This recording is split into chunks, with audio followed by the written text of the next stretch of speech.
В Якутске презентовали переиздание книги «Борцы Якутии».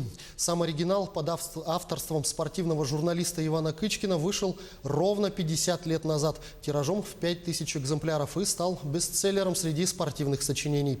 Сборник статей повествует о первых борцах вольного стиля Якутии, об их жизнях и победах. В переиздание также добавили информацию о том, как сложилась судьба героев после выхода книги в 1969 году. Как признается составитель переиздания, мысль о дополненном издании созрела еще давно, более 5 лет назад. Книгу «Борцы Якутии» уже можно найти на книжных прилавках города Якутска. Книга вышла тиражом всего 500 экземпляров, в силу отсутствия финансирования.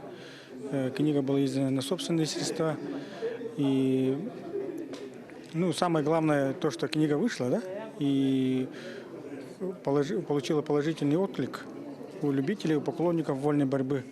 И надеюсь, она займет свое место в библиотечке любого любителя борьбы.